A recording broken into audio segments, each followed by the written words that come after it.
The Communist Manifesto by Friedrich Engels and Karl Marx, February 21st, 1848. Narrated by Kairos of the Threefold Manifold, November 12th, 2024. A specter is haunting Europe, the specter of communism. All the powers of old Europe have entered into a holy alliance to exorcise this specter. Pope and Tsar, Metternich and Guizot, French radicals and German police spies. Where is the party in opposition that has not been decried as communistic by its opponents in power? Where is the opposition that has not hurled back the branding reproach of communism against the more advanced opposition parties as well as its reactionary adversaries?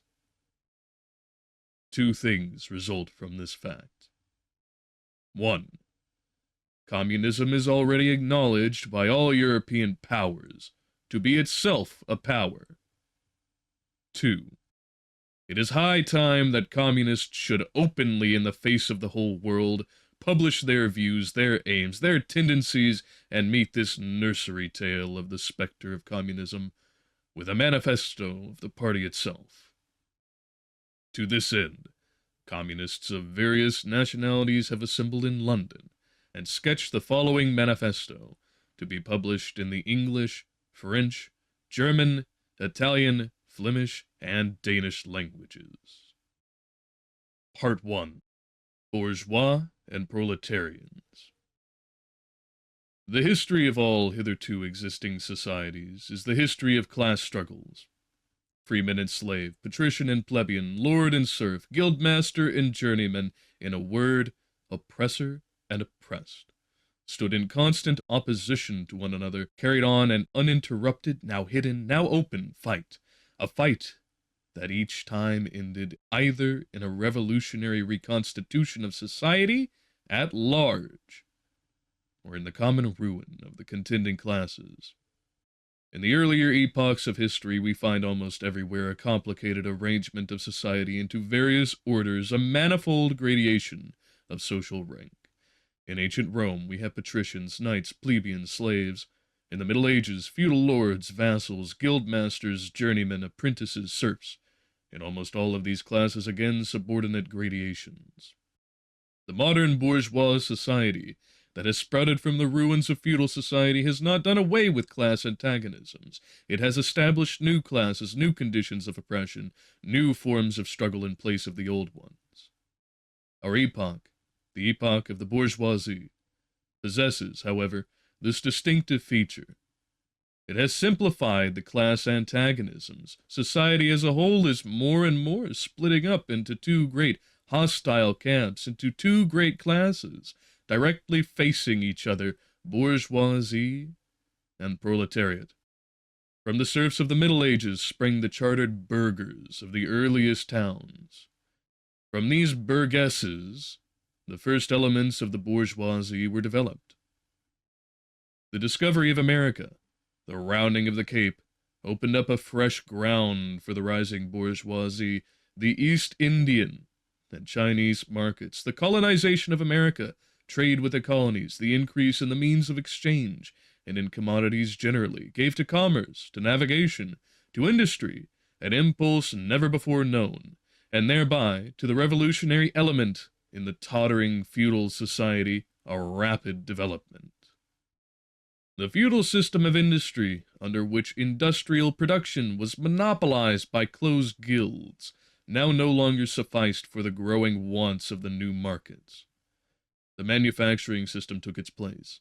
The guild masters were pushed on one side by manufacturing middle class. Division of labor between the different corporate guilds vanished in the face of division of labor in each single workshop. Meantime, the markets kept ever growing, the demand ever rising. Even manufacture no longer sufficed. Thereupon, steam and machinery revolutionized industrial production. The place of manufacture was taken by the giant, modern industry, the place of the industrial middle class, by industrial millionaires, the leaders of whole industrial armies, the modern bourgeois. Modern industry has established the world market, for which the discovery of America paved the way. This market has given an immense development to commerce, to navigation, to communication by land.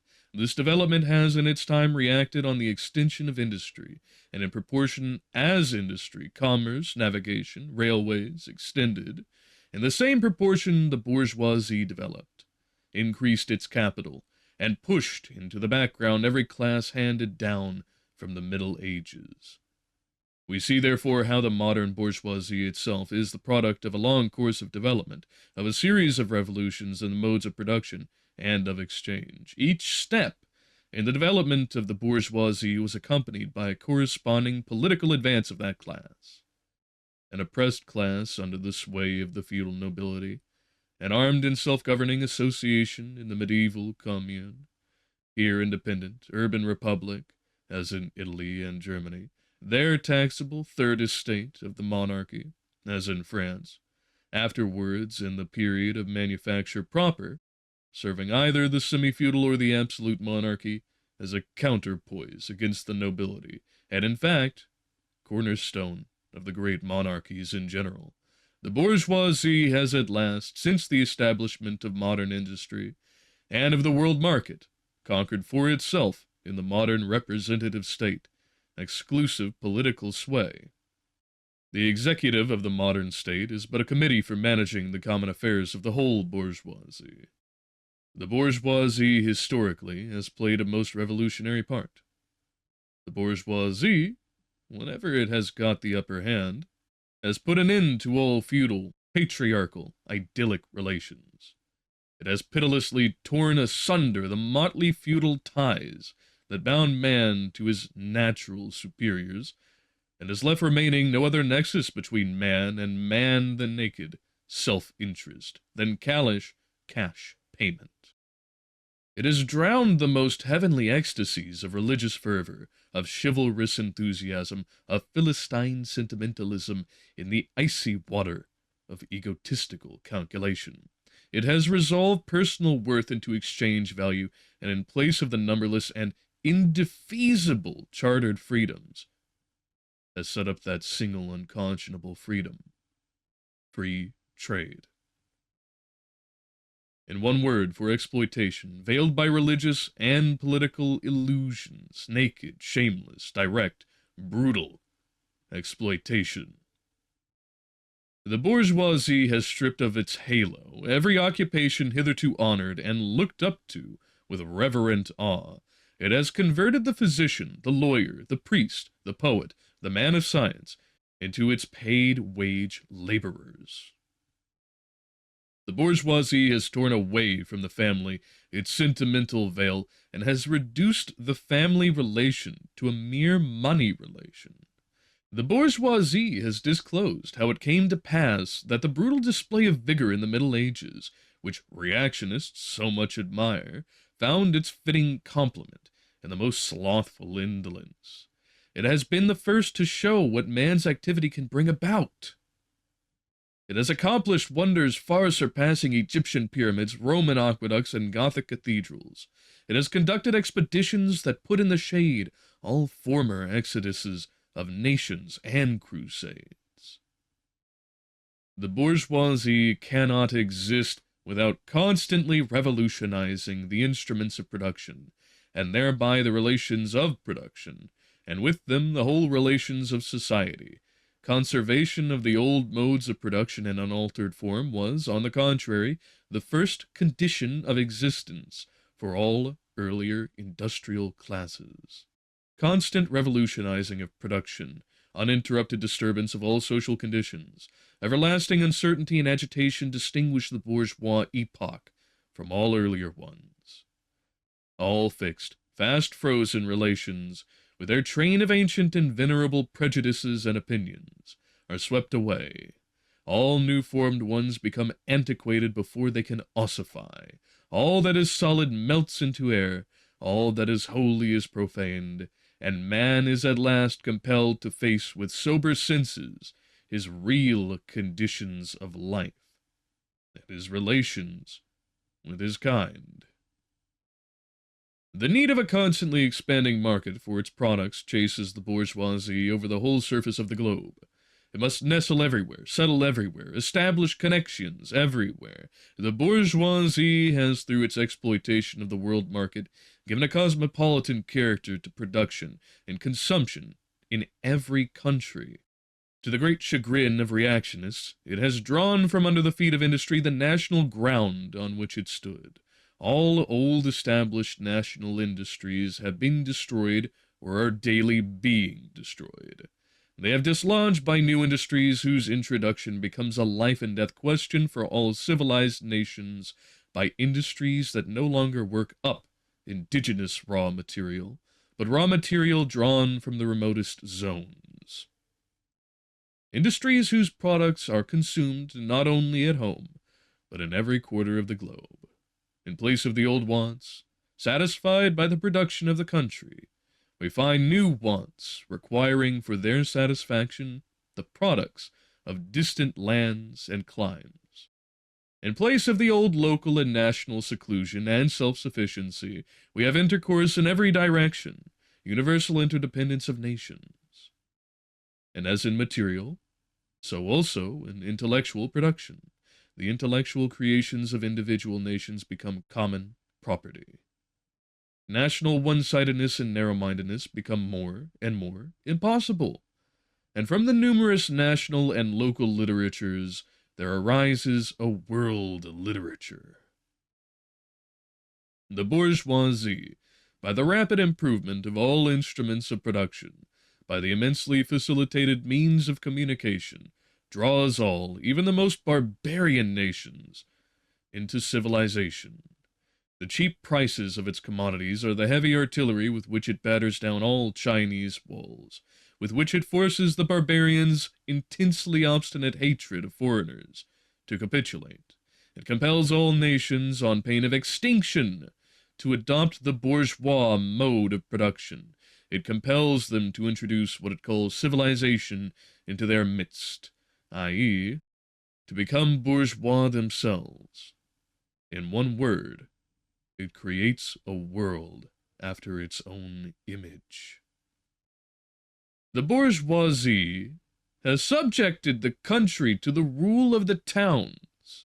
It has created enormous cities, has greatly increased the urban population as compared with the rural, and has thus rescued a considerable part of the population from the idiocy of rural life. Just as it has made the country dependent on the towns, so it has made barbarians and semi-barbarian countries dependent on the civilized ones, nations of peasants on nations of bourgeois, the East on the West. The bourgeoisie keeps more and more doing away with the scattered state of the population, of the means of production and of property. It has agglomerated production, and has concentrated property in a few hands. The necessary consequence of this was political centralization. Independent or loosely connected provinces, with separate interests, laws, governments, and systems of taxation, become lumped together into one nation, with one government, one code of laws, one national class interest, one frontier, and one customs tariff. The bourgeoisie, during its rule of scarce 100 years, has created more massive and more colossal productive forces than have all preceding generations together. Subjection of nature's forces to man, machinery, application of chemistry to industry and agriculture, steam navigation, railways, electric telegraphs, clearing of whole continents for cultivation, canalization of rivers, whole populations conjured out of the ground. What earlier century had even a presentiment that such productive forces slumbered in the lap of social labor? We see, then, the means of production and of exchange, on whose foundation the bourgeoisie built itself up, were generated in feudal society. At a certain stage in the development of these means of production and of exchange, the conditions under which feudal society produced and exchanged, the feudal organization of agriculture and manufacturing industry, in one word, the feudal relations of property, became no longer compatible with the already developed productive forces. They became so many fetters. They had to be burst asunder. They were burst asunder. Into their place stepped free competition, accompanied by a social and political constitution adapted to it, and by the economical and political sway of the bourgeois class. A similar movement is going on before our own eyes.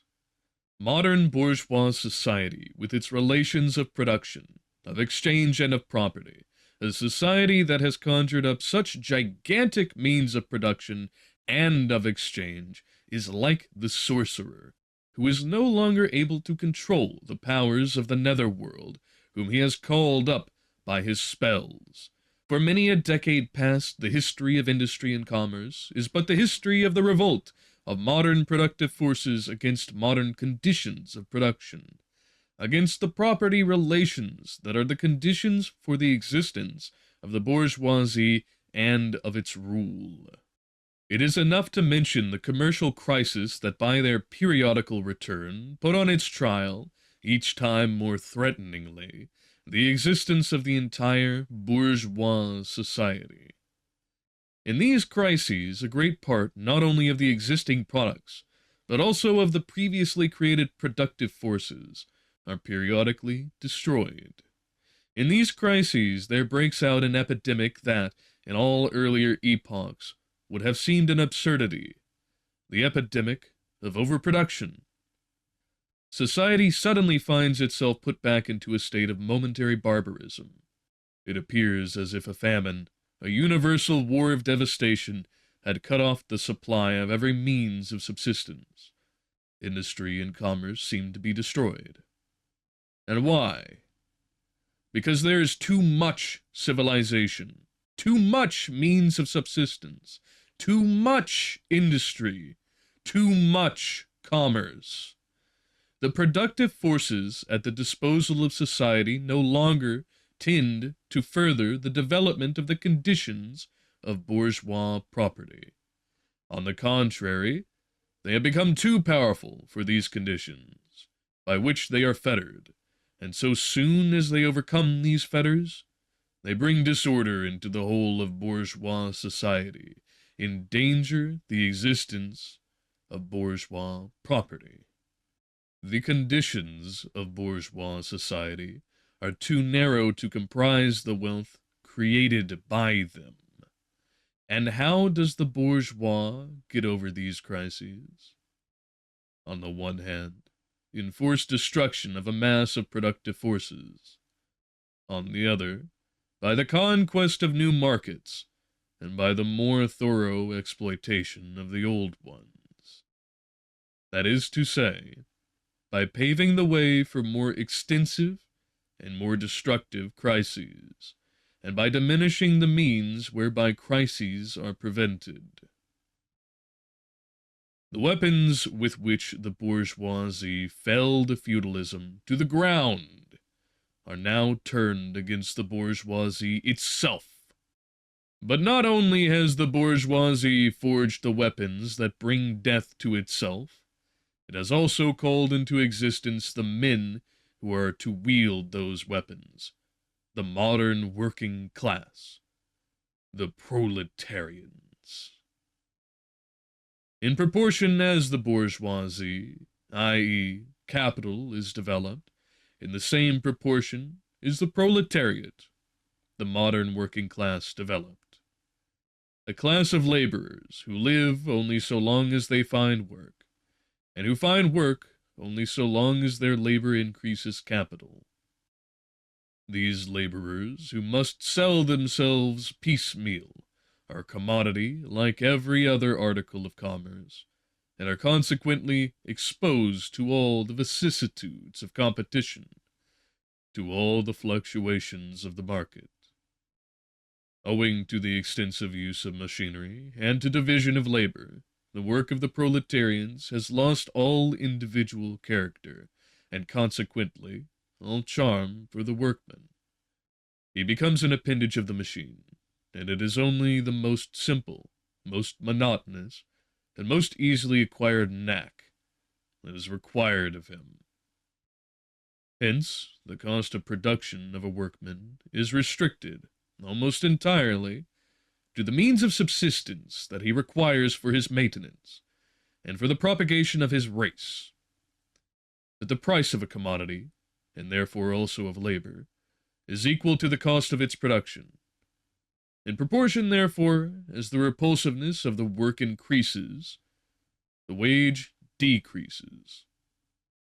Nay, more, in competition as the use of machinery and division of labor increases, in the same proportion the burden of toil also increases, whether by prolongation of the working hours, by increase of the work exacted in a given time, or by increased speed of the machinery, etc.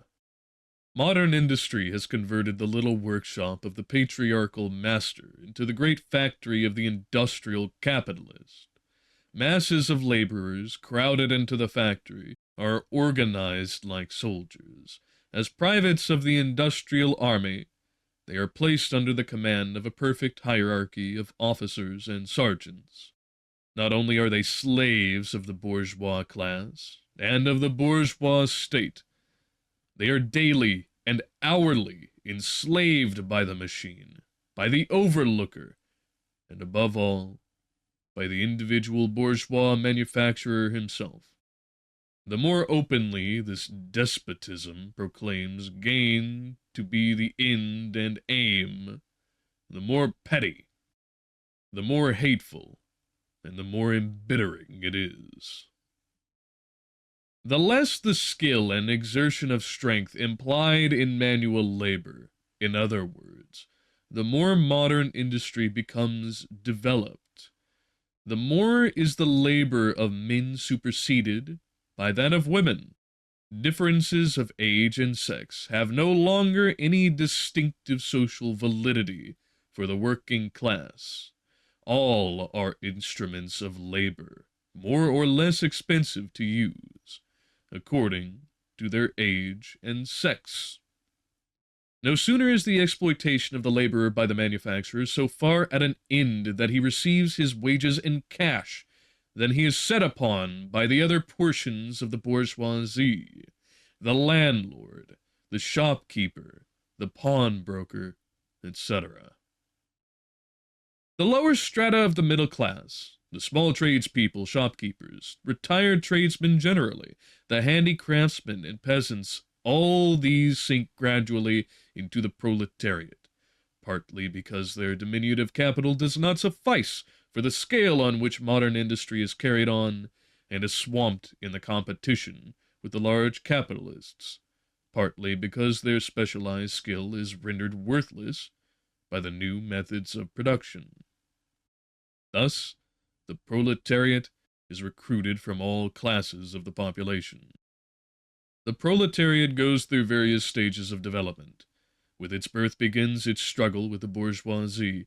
At first, the contest is carried on by individual laborers, then by the workpeople of a factory, then by the operatives of one trade in one locality, against the individual bourgeois who directly exploits them. They direct their attacks not against the bourgeois conditions of production, but against the instruments of production themselves. They destroy imported wares that compete with their labor. They smash to pieces machinery. They set factories ablaze. They seek to restore by force the vanished status of the workmen of the Middle Ages. At this stage, the laborers still form an incoherent mass, scattered over the whole country, and broken up by their mutual competition. If anywhere they unite to form more compact bodies, this is not yet the consequence of their own active union, but of the union of the bourgeoisie, which class, in order to attain its own political ends, is compelled to set the whole proletariat in motion, and is moreover yet, for a time, able to do so. At this stage, therefore, the proletarians do not fight their enemies, but the enemies of their enemies, the remnants of absolute monarchy, the landowners, the non-industrial bourgeois, the petty bourgeoisie. Thus the whole historical movement is concentrated in the hands of the bourgeoisie. Every victory so obtained is a victory for the bourgeoisie. But with the development of industry, the proletariat not only increases in number, it becomes concentrated in greater masses. Its strength grows, and it feels that strength more. The various interests and conditions of life within the ranks of the proletariat are more and more equalized in proportion as machinery obliterates all distinctions of labor, and nearly everywhere reduces wages to the same low level. The growing competition among the bourgeois and the resulting commercial crises make the wages of the workers ever more fluctuating. The unceasing improvement of machinery, ever more rapidly developing, makes their livelihood more and more precarious. The collision between individual workmen and individual bourgeois take more and more the character of collisions between two classes. Thereupon the workers begin to form combinations, trades unions, against the bourgeois. They club together in order to keep up the rate of wages. They found permanent associations in order to make provision beforehand for these occasional revolts. Here and there the contest breaks out into riots. Now and then the workers are victorious, but only for a time. The real fruit of their battles lies not in the immediate result, but in the ever-expanding union of the workers. This union is helped on by the improved means of communication that are created by modern industry and that places the workers of different localities in contact with one another. It was just this contact that was needed to centralize the numerous local struggles, all of the same character, into one national struggle between classes. But every class struggle is a political struggle, and that union to attain which the burghers of the Middle Ages, with their miserable highways, required centuries, the modern proletarians, thanks to railways, achieve in a few years. This organization of the proletarians into a class, and consequently into a political party, is continually being upset again by the competition between the workers themselves. But it ever rises up again, stronger, firmer, mightier. It compels legislative recognition of particular interests of the workers by taking advantage of the divisions among the bourgeoisie itself. Thus the 10 Hours Bill in England was carried. Altogether, collisions between the classes of the old society further, in many ways, the course of development of the proletariat. The bourgeoisie finds itself involved in a constant battle, at first with the aristocracy, later on with those portions of the bourgeoisie itself, whose interests have become antagonistic to the progress of industry, at all times with the bourgeoisie of foreign countries. In all these battles it sees itself compelled to appeal to the proletariat, to ask for its help, and thus to drag it into the political arena.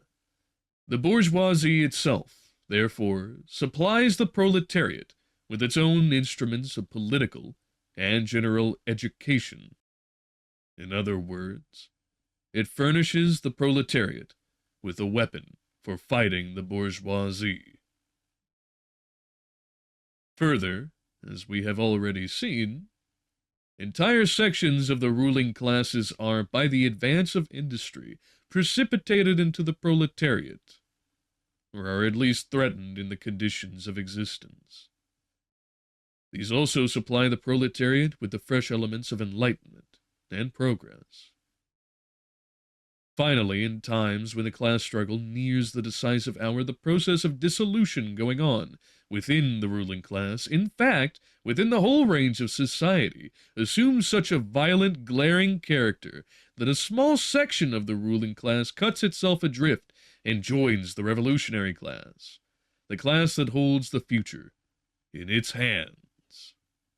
Just as, therefore, at an earlier period, a section of the nobility went over to the bourgeoisie, So now a portion of the bourgeoisie goes over to the proletariat, and in particular, a portion of the bourgeois ideologists who have raised themselves to the level of comprehending theoretically the historical movement as a whole. Of all the classes that stand face to face with the bourgeoisie today, the proletariat alone is a really revolutionary class. The other classes decay and finally disappear in the face of modern industry. The proletariat is its special and essential product. The lower middle class, the small manufacturer, the shopkeeper, the artisan, the peasant, all these fight against the bourgeoisie to save from extinction their existence as fractions of the middle class. They are therefore not revolutionary, but conservative. Nay, more, they are reactionary, for they try to roll back the wheel of history. If by chance they are revolutionary, they are so only in view of their impending transfer into the proletariat. They thus defend not their present, but their future interests. They desert their own standpoint to place themselves at that of the proletariat. The dangerous class, the social scum, that passively rotting mass thrown off by the lowest layers of old society may, here and there, be swept into the movement by a proletarian revolution. Its conditions of life, however, prepare it far more for the part of a bribed tool of reactionary intrigue. In the conditions of the proletariat, those of old society at large are already virtually swamped. The proletarian is without property. His relation to his wife and children has no longer anything in common with the bourgeois family relations. Modern industrial labor, modern subjection to capital, the same in England as in France, in America as in Germany, has stripped him of every trace of national character. Law, morality, religion are to him so many bourgeois prejudices, behind which lurk and ambush just as many bourgeois interests. All the preceding classes that got the upper hand sought to fortify their already acquired status by subjecting society at large to their conditions of appropriation. The proletarians cannot become masters of the productive forces of society except by abolishing their own previous mode of appropriation, and thereby also every other previous mode of appropriation. They have nothing of their own to secure and to fortify. Their mission is to destroy all previous securities for, and instances of, individual property. They have nothing of their own to secure and to fortify. Their mission is to destroy all previous securities for, and insurances of, industrial property. All previous historical movements were movements of minorities, or in the interests of minorities. The proletarian movement is the self-conscious, independent movement of the immense majority, in the interests of the immense majority. The proletariat, the lowest stratum of our present society, cannot stir, cannot raise itself up, without the whole superincumbent strata of our official society being sprung into the air. Though not in substance, yet in form, the struggle of the proletariat with the bourgeoisie is at first a national struggle. The proletariat of each country must, of course, first of all settle matters with its own bourgeoisie. In depicting the most general phases of the development of the proletariat, we traced more or less veiled civil war raging within existing society, up to the point where that war breaks out into open revolution, and where the violent overthrow of the bourgeoisie lays the foundation for the sway of the proletariat. Hitherto every form of society has been based, as we have already seen, on the antagonism of oppressing and oppressed classes. But in order to oppress a class, certain conditions must be assured to it under which it can, at least, continue its slavish existence. The serf, in the period of serfdom, raised himself to membership in the commune, just as the petty bourgeois, under the yoke of feudal absolutism, managed to develop into a bourgeois. The modern laborer, on the contrary, instead of rising with the progress of industry, sinks deeper and deeper below the conditions of existence of his own class. He becomes a pauper, and pauperism develops more rapidly than population and wealth. And here it becomes evident that the bourgeoisie is unfit any longer to be the ruling class in society, and to impose its conditions of existence upon society as an overriding law. It is unfit to rule, because it is incompetent to assure an existence to its slave within his slavery, because it cannot help letting him sink into such a state that it has to feed him instead of being fed by him. Society can no longer live under this bourgeoisie. In other words, its existence is no longer compatible with society. The essential condition for the existence and for the sway of the bourgeois class is the formation and augmentation of capital. The condition for capital is wage labor. Wage labor rests exclusively on competition between the laborers, the advance of industry, whose involuntary promoter is the bourgeoisie, replaces the isolation of the laborers, due to competition, by the revolutionary combination, due to association. The development of modern industry, therefore, cuts from under its feet the very foundation on which the bourgeoisie produces and appropriates products. What the bourgeoisie, therefore, produces above all is its own grave diggers. Its fall and the victory of the proletariat are equally inevitable. Part 2.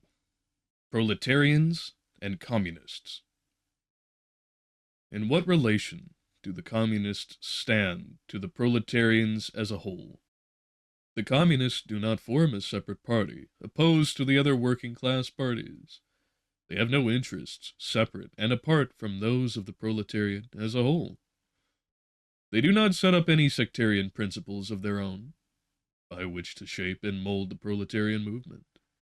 The Communists are distinguished from the other working-class parties by this only. 1. In the national struggles of the proletarians of the different countries, they point out and bring to the front the common interests of the entire proletariat, independently of all nationality. 2.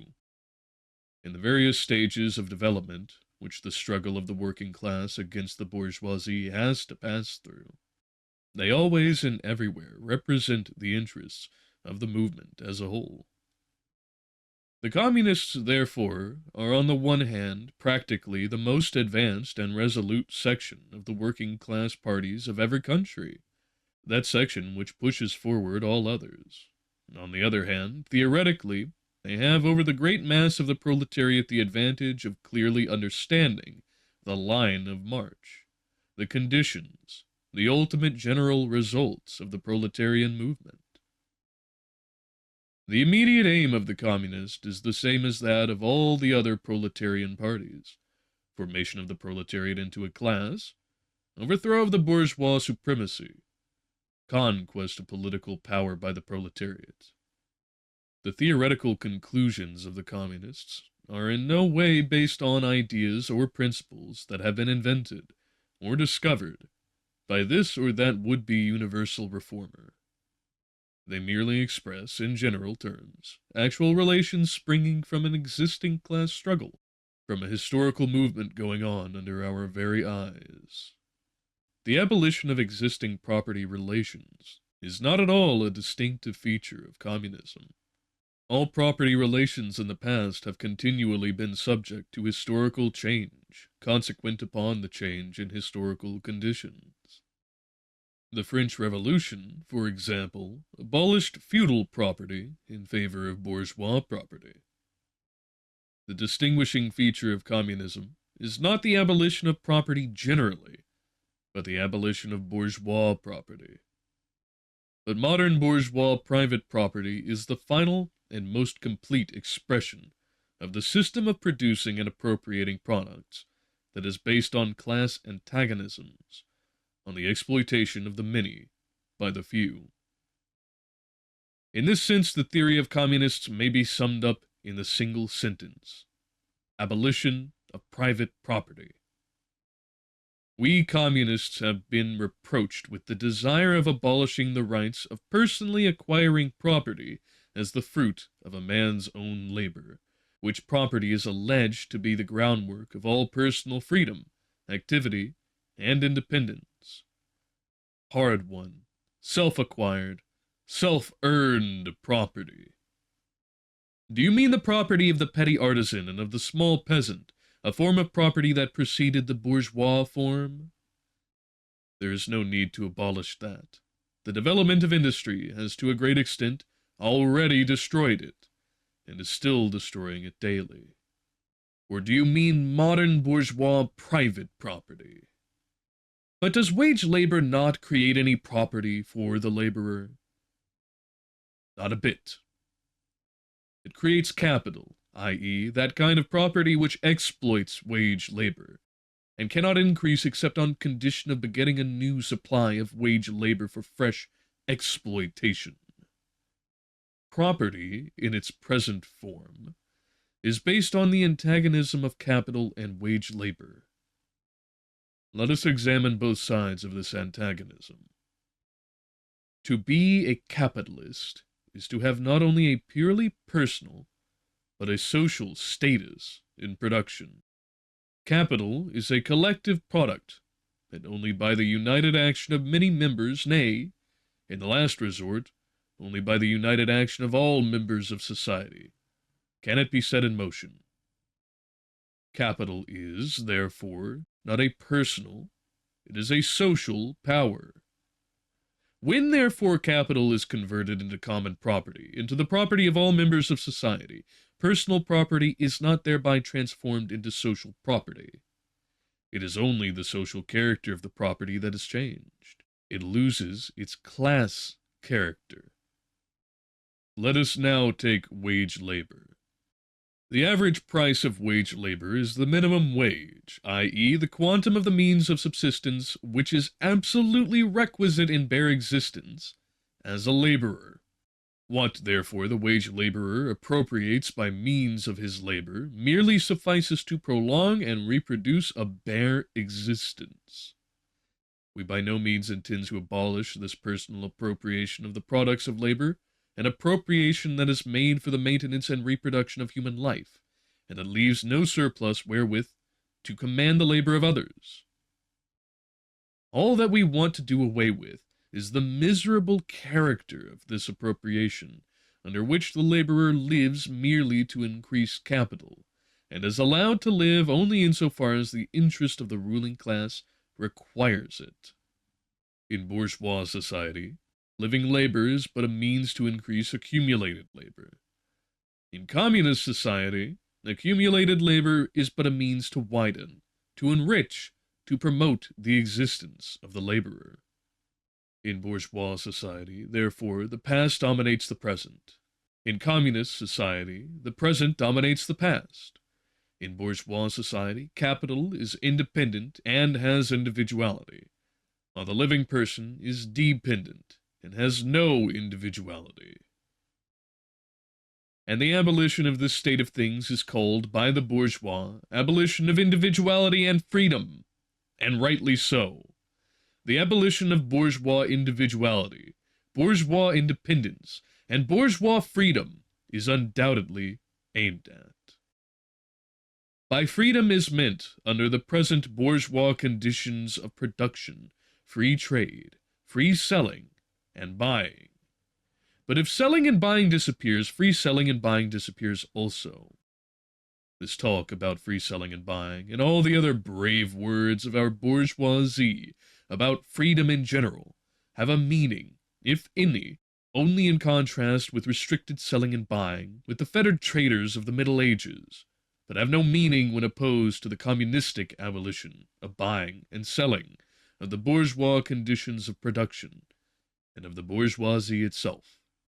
You are horrified at our intending to do away with private property, but in your existing society, private property is already done away with. For 9/10 of the population, its existence for the few is solely due to its non-existence in the hands of those 9/10. You reproach us, therefore, with intending to do away with a form of property, the necessary condition for whose existence is the non-existence of any property for the immense majority of society. In one word, you reproach us with intending to do away with your property.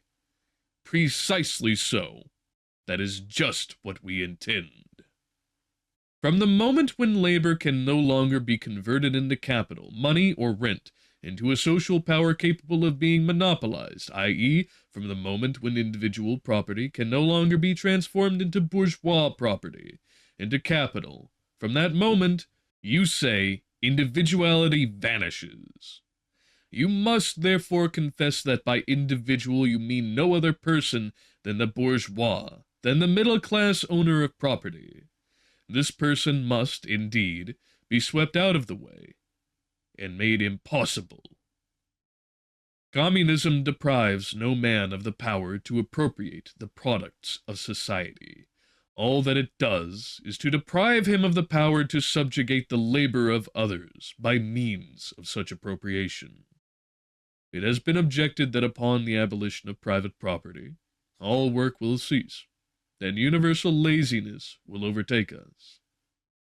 According to this, bourgeois society ought long ago to have gone to the dogs through sheer idleness. For those of its members who work acquire nothing, and those who acquire anything do not work. The whole of this objection is but another expression of the tautology that there can no longer be any wage labor when there is no longer any capital. All objections urged against the communistic mode of producing and appropriating material products have, in the same way, been urged against the communistic modes of producing and appropriating intellectual products. Just as, to the bourgeois, the disappearance of class property is the disappearance of production itself, so the disappearance of class culture is to him identical with the disappearance of all culture. That culture, the loss of which he laments, is for the enormous majority a mere training to act as a machine. But don't wrangle with us so long as you apply to our intended abolition of bourgeois property, the standard of your bourgeois notions of freedom, culture, law, etc.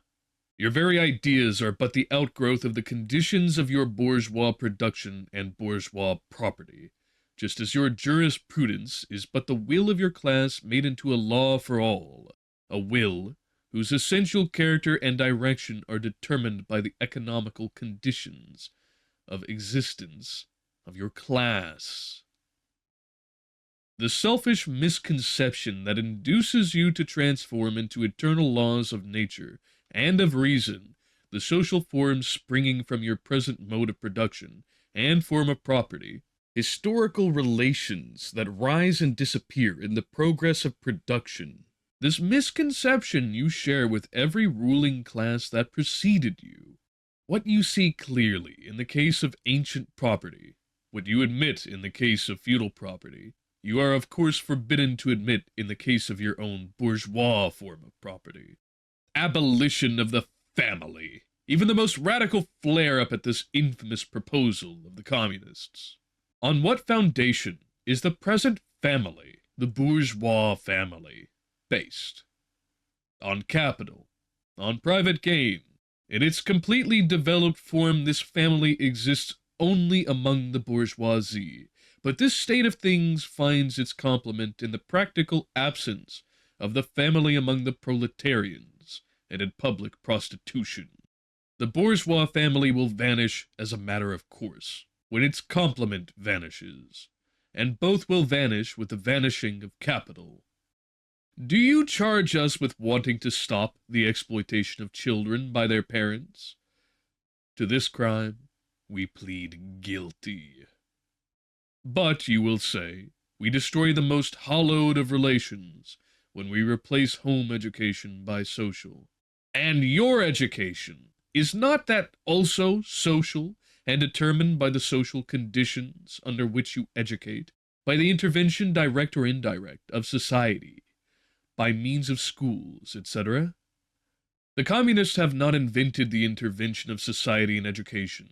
They do but seek to alter the character of that intervention, and to rescue education from the influence of the ruling class. The bourgeois claptrap about the family and education, about the hollowed correlation of parent and child, becomes all the more disgusting, the more by the action of modern industry. All family ties among the proletarians are torn asunder, and their children transformed into simple articles of commerce and instruments of labor. But you communists would introduce community of women, screams the whole bourgeoisie in chorus. The bourgeois sees in his wife a mere instrument of production. He hears that the instruments of production are to be exploited in common, and naturally can come to no other conclusion than that the lot of being common to all will likewise fall to the women. He has not even a suspicion that the real point is to do away with the status of women as mere instruments of production. For the rest, nothing is more ridiculous than the virtuous indignation of our bourgeois at the community of women which they pretend is to be openly and officially established by the communists. The communists have no need to introduce community of women. It has existed almost from time immemorial. Our bourgeois, not content with having the wives and daughters of their proletarians at their disposal, not to speak of common prostitutes, take the greatest pleasure in seducing each other's wives. Bourgeois marriage is in reality a system of wives in common, and thus, at most, what the communists might possibly be reproached with is that they desire to introduce, in substitution for a hypocritically concealed and openly legalized community of women. For the rest, it is self-evident that the abolition of the present system of production must bring with it the abolition of the community of women springing from the system, i.e., of prostitution, both public and private. The communists are further reproached with desiring to abolish countries and nationality. The working men have no country. We cannot take from them what they have not got. Since the proletariat must first of all acquire political supremacy, must rise to the leading class of the nation, must constitute itself the nation, it is so far itself national, though not in the bourgeois sense of the word. National differences and antagonisms between peoples are daily more and more vanishing, owing to the development of the bourgeoisie, to freedom of commerce, to the world market, to uniformity in the mode of production, and in the conditions of life corresponding thereto. The supremacy of the proletariat will cause them to vanish still faster. United action of the leading civilized countries, at least, is one of the first conditions for the emancipation of the proletariat. In proportion as the exploitation of one individual by another is put an end to, the exploitation of one nation by another will also be put an end to. In proportion as the antagonism between classes within the nation vanishes, the hostility of one nation to another will come to an end. The charges against communism made from a religious, a philosophical, and generally from an ideological standpoint are not deserving of serious examination. Does it require deep intuition to comprehend that man's ideas, views, and conceptions, in one word, man's consciousness, changes with every change in the conditions of his material existence, in his social relations, and in his social life. What else does the history of ideas prove than that our intellectual production changes its character in proportion as material production has changed? The ruling ideas of each age have ever been the ideas of its ruling class. When people speak of ideas that revolutionize society, they do but express the fact that within the old society, the elements of a new one have been created, and that the dissolution of the old ideas keeps even pace with the dissolution of the old conditions of existence. When the ancient world was in its last throes, the ancient religions were overcome by Christianity. When Christian ideas succumbed in the 18th century to rationalist ideas, feudal society fought its death battle with the then revolutionary bourgeoisie. The ideas of religious liberty and freedom of consciousness merely gave expression to the sway of free competition within the domain of knowledge. Undoubtedly, it will be said, religious, moral, philosophical, and juridical ideas have been modified in the course of historical development. But religion, morality, philosophy, political science, and law constantly survive this change. There are besides eternal truths, such as freedom, justice, etc., that are common to all states of society. But communism abolishes eternal truths. It abolishes all religion and morality, instead of constituting them on a new basis. It therefore acts in contradiction to all past historical experience. What does this accusation reduce itself to? The history of all past society has consisted in the development of class antagonisms, antagonisms that assume different forms at different epochs. But whatever form they may have taken, one fact is common to all past ages, viz., the exploitation of one part of society by the other.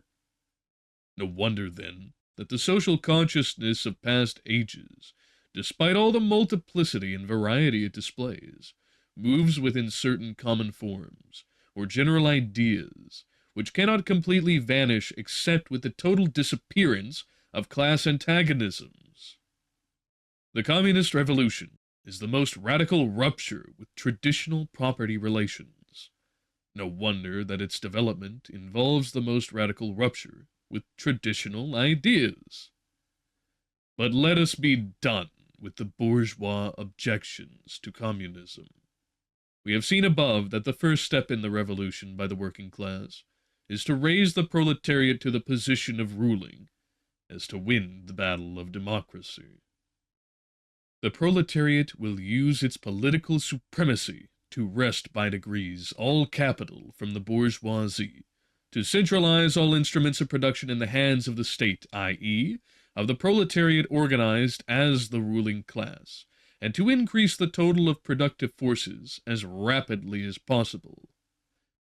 Of course, in the beginning, this cannot be effected except by means of despotic inroads on the rights of property, and on the conditions of bourgeois production, by means of measures, therefore, which appear economically insufficient and untenable, but which, in the course of the movement, outstrip themselves, necessitate further inroads upon the old social order, and are unavoidable as a means of entirely revolutionizing the mode of production. These measures will, of course, be different in different countries. Nevertheless, in the most advanced countries, the following will be pretty generally applicable. 1. Abolition of property in land and application of all rents of land to public purposes. 2. A heavy progressive or graduated income tax. 3. Abolition of all rights of inheritance. 4. Confiscation of the property of all immigrants and rebels. 5. Centralization of credit in the hands of the state by means of a national bank with state capital and an exclusive monopoly. 6. Centralization of the means of communication and transport in the hands of the state, 7.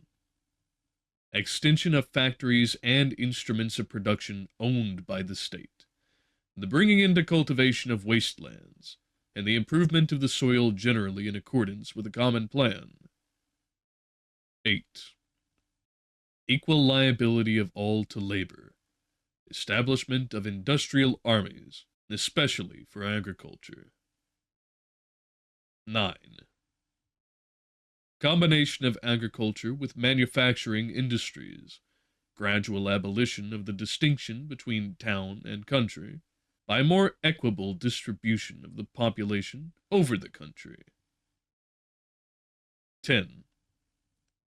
Free education for all children in public schools, abolition of children's factory labor in its present form, combination of education with industrial production, etc., etc. When, in the course of development, class distinctions have disappeared, and all production has been concentrated in the hands of a vast association of the whole nation, the public power will lose its political character. Political power, properly so called, is merely the organized power of one class for oppressing another. When, in the course of development, class distinctions have disappeared, and all production has been concentrated in the hands of a vast association of the whole nation, the public power will lose its political character. If the proletariat, during its contest with the bourgeoisie, is compelled by the force of circumstances to organize itself as a class, by means of a revolution, it makes itself the ruling class, and, as such, sweeps away by force the old conditions of production. Then it will, along with these conditions, have swept away the conditions for the existence of class antagonisms and of classes generally, and will thereby have abolished its own supremacy as a class. In place of the old bourgeois society, with its classes and class antagonisms, we shall have an association in which the free development of each is the condition for the free development of all.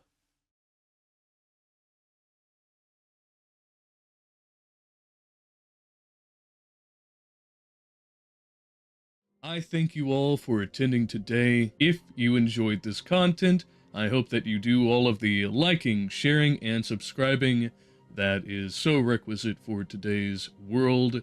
If you want to reach out to us, we have X, Instagram. You can also find us on Spotify and BitChute, along with TikTok. If you think that this is worth your monetary support, we have linked in the description Stream Elements, where you can make a one-time donation, Patreon, where you can get a subscription-based return on what you put into us, starting at $5 a month, where you'll have access to all of the content that we put out, and you will have your name here at the end of each stream for which you are a member. You'll be able to vote in any of our polls, which help to determine the direction of the channel. You'll have your own place in the Discord server, and you will have my greatest of gratitude. With that all being said, I hope that you all never miss your opportunities.